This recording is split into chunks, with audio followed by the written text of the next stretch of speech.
تو چاہے تمام تر تدبیریں کر ڈال، لیکن مجھے ہلاک نہیں کر سکتا۔ ہاں، جس طرح میں کہوں اس طرح اگر کرے تو البتہ میری جان نکل جائے گی۔ اعوذ باللہ من الشیطان الرجیم، بسم اللہ الرحمن الرحیم، رب اشرح لی صدری ویسر لی امری واحلل عقدۃ من لسانی یفقہوا قولی۔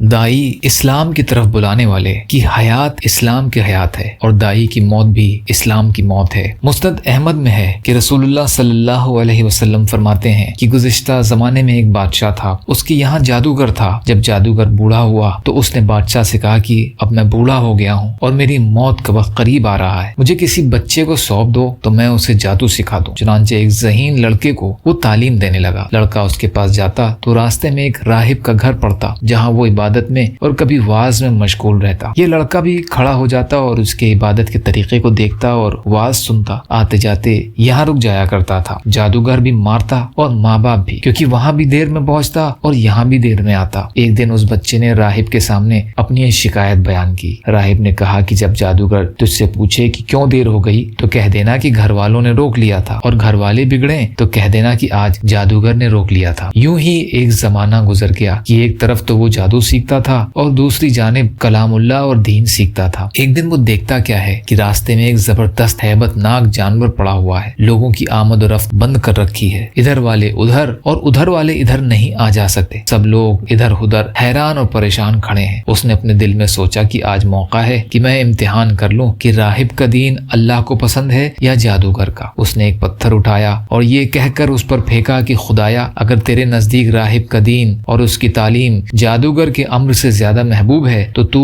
اس جانور کو اس پتھر سے ہلاک کر دے تاکہ لوگوں کو اس بلا سے نجات مل جائے۔ پتھر کے لگتے ہی وہ جانور مر گیا اور لوگوں کا آنا جانا شروع ہو گیا۔ پھر جا کر راہب کو خبر دی تو اس نے کہا، پیارے بچے، تو مجھ سے افضل ہے، اب اللہ کی طرف سے تیری آزمائش ہوگی، اگر ایسا ہو تو کسی کو میری خبر نہ کرنا۔ اب اس بچے کے پاس حاجت مند لوگوں کا تانتا لگ گیا اور اس کی دعا سے پیدائشی طور پر اندھے، کوڑھی، جزامی اور ہر قسم کے بیمار اچھے ہونے لگے۔ بادشاہ کے ایک نابینا وزیر کے کان میں بھی یہ آواز پڑی۔ وہ بڑے تحفے تحائف لے کر حاضر ہوا اور کہنے لگا کہ اگر تو مجھے شفا دے تو یہ سب میں تجھے دے دوں گا۔ اس نے کہا کہ شفا میرے ہاتھ میں نہیں، میں کسی کو شفا نہیں دے سکتا، شفا دینے والا تو اللہ وحدہ لا شریک لہ ہے، اگر تو اس پر ایمان لانے کا وعدہ کرے تو میں اس سے دعا کروں گا۔ اس نے اقرار کیا، بچے نے اس کے لیے دعا کی، اللہ تعالیٰ نے اسے شفا دے دی۔ وہ بادشاہ کے دربار میں آیا اور جس طرح اندھا ہونے سے پہلے کام کرتا تھا کرنے لگا اور آنکھیں بالکل روشن ہو گئی تھیں۔ بادشاہ نے متعجب ہو کر پوچھا کہ تجھے آنکھیں کس نے دیں؟ اس نے کہا، میرے رب نے۔ بادشاہ نے کہا، ہاں یعنی میں نے؟ وزیر نے کہا، نہیں، میرا رب اور تیرا رب اللہ ہے۔ بادشاہ نے کہا، اچھا تو کیا میرے سوا تیرا کوئی اور رب بھی ہے؟ وزیر نے کہا، ہاں میرا اور تیرا رب اللہ ہے۔ اب اس نے اسے مار پیٹ شروع کر دی اور طرح طرح کی تکلیفیں اور ایذائیں پہنچانے لگا اور پوچھنے لگا، تجھے یہ تعلیم کس نے دی؟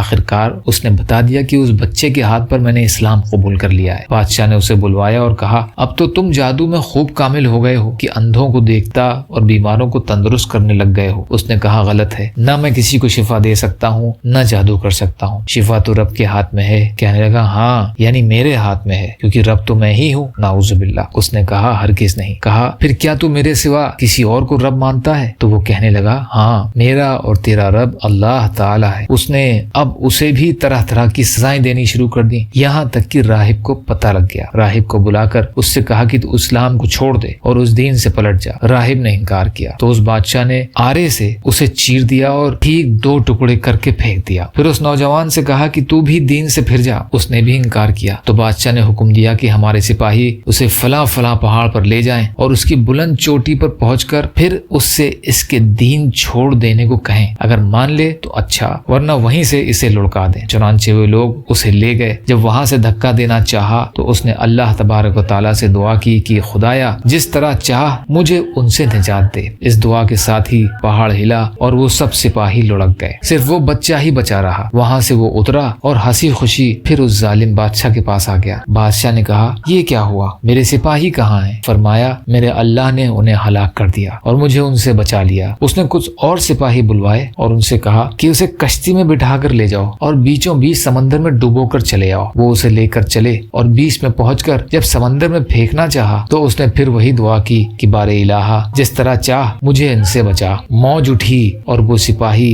سارے کے سارے سمندر میں ڈوب گئے، صرف وہ بچہ ہی باقی رہ گیا۔ اور وہ پھر بادشاہ کے پاس آیا اور کہا میرے رب نے مجھے ان سے بھی بچا لیا، اے بادشاہ تو چاہے تمام تر تدبیریں کر ڈال لیکن مجھے ہلاک نہیں کر سکتا، ہاں جس طرح میں کہوں اس طرح اگر کرے تو البتہ میری جان نکل جائے گی۔ اس نے کہا کیا کروں؟ فرمایا تمام لوگوں کو ایک میدان میں جمع کر، پھر کھجور کے تنے پر سولی چڑھا اور میرے ترکش میں سے ایک تیر نکال کر میری کمان پر چڑھا اور بسم اللہ ربی ھذا الغلام، یعنی اس اللہ کے نام سے جو اس بچے کا رب ہے کہہ کر وہ تیر میری طرف پھینک، وہ مجھے لگے گا اور اس سے میں مروں گا۔ چنانچہ بادشاہ نے یہی کیا، تیر بچے کی کن پٹی میں لگا، اس نے اپنا ہاتھ اس جگہ رکھ لیا اور شہید ہو گیا۔ اس کے اس طرح شہید ہوتے ہی لوگوں کو اس کے دین کی سچائی کا یقین آ گیا۔ چاروں طرف سے یہ آوازیں اٹھنے لگیں کہ ہم سب اس بچے کے رب پر ایمان لا چکے۔ یہ حال دیکھ کر بادشاہ کے ساتھی بہت گھبرائے اور بادشاہ سے کہنے لگے اس لڑکے کی ترکیب ہم تو سمجھے ہی نہیں، دیکھیے اس کا یہ اثر پڑا کہ یہ تمام لوگ اس کے مذہب پر ہو گئے، ہم نے تو اسی لیے اسے قتل کیا تھا کہ کہیں یہ مذہب پھیل نہ پڑے، لیکن وہ ڈر تو سامنے آ ہی گیا اور سب مسلمان ہو گئے۔ بادشاہ نے کہا کہ اچھا یہ کرو کہ تمام محلوں اور راستوں میں خندقیں کھدواؤ اور اس میں لکڑیاں بھرو اور ان میں آگ لگا دو، جو اس دین سے پھر جائے اسے چھوڑ دو اور جو نہ مانے اسے اس آگ میں ڈال دو۔ ان مسلمانوں نے صبر و سہار کے ساتھ آگ میں جلنا منظور کر لیا اور اس میں کود کود کر گرنے لگے۔ البتہ ایک عورت جس کی گود میں دودھ پیتا چھوٹا سا بچہ تھا وہ ذرا جھجکی تو اس بچے کو اللہ تعالیٰ نے بولنے کی طاقت دی۔ اس نے کہا اماں کیا کر رہی ہو؟ تم تو حق پر ہو، صبر کرو اور اس میں کود پڑو، اس میں کود پڑو۔ یہ حدیث مسند احمد میں بھی اور صحیح مسلم کے آخر میں بھی ہے اور نسائی میں بھی قدر اختصار کے ساتھ ہے۔ نوٹ: حضرت عمر بن خطاب رضی اللہ عنہ کی خلافت کے زمانے میں اس بچے کو اس کی قبر سے نکالا گیا تھا، اس کی انگلی اسی طرح اس کی کنپٹی پر رکھی ہوئی تھی جس طرح بوقت شہادت تھی۔ تفسیر ابن کثیر۔ یا اللہ ہم سب کو کہنے سننے سے زیادہ عمل کی توفیق عطا فرما۔ یا اللہ مظلوم ایمان والے اور مسلمان جہاں بھی پریشان حال ہیں، ظالموں کے ظلم کا شکار ان کی مدد فرمائیے۔ یا اللہ اپنے حلال میں سے دیجیے، حرام کے ذرائع سے ہماری حفاظت فرمائیے۔ یا اللہ اپنے غیر سے بے نیاز کر دیجیے، جو مانگا وہ بھی عطا کر دیجیے، جو مانگنے سے رہ گئے وہ بھی عطا فرمائیے۔ ربنا تقبل منا انک انت السمیع العلیم برحمتک یا ارحم الراحمین، لا الہ الا اللہ محمد رسول اللہ۔ السلام علیکم ورحمۃ اللہ وبرکاتہ۔